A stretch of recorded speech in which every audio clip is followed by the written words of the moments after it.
creating a space. I'm going to call it a space between stimulus and response.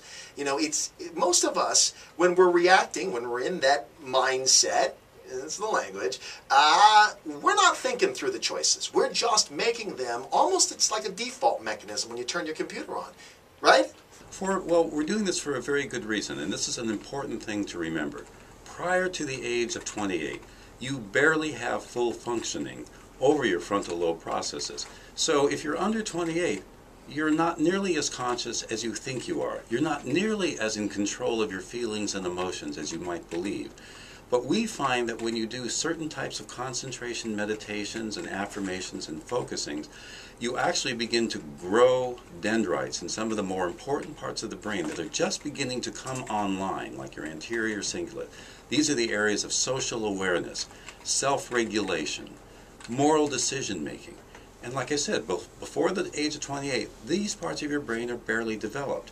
But we do find that there are simple exercises that you can do that really enhance development in these areas, help you become more socially conscious, more self-responsible, and more in control of feelings and emotions that might otherwise be destructive to you and other people in the world. So the flip side of this is to track the kinds of reactive thinking so that we have some sense of where we go awry, because those are patterns too. The old saying that, you know, neurons that fire together wire together, right? That's the reactive quality. We can watch this actually happening in a brain scan device as you're sitting in it. And literally over a period of 80 minutes, you'll see neurons connecting and disconnecting from other neurons. And each neuron has a mind and a consciousness of its own. Wow. So we find that if you do certain types of focused attention on what you really want to do, what you deeply believe in, you'll be able to make connections that work better for your entire brain.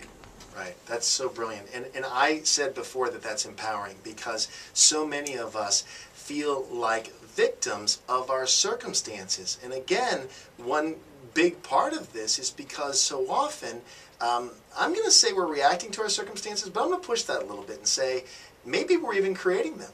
We're unconsciously reacting to our circumstances, which means that fantasies in our frontal lobes are saying, oh, maybe this is happening, and then the rest of the brain believes that it's happening, and then it sends information back into frontal lobe consciousness, and we get caught up in these loops, and we end up believing our own fantasies, and then it becomes real. Yeah. And the problem is that those negative circuits are the hardest ones to get rid of. Right. So you can be stuck with them for the rest of your life. Be careful what you fantasize and dream about. Yeah, and be careful the stories you tell, because at some point you're making it real. You're projecting that out in the world, and that's the psychology terms, that you're actually projecting your reality.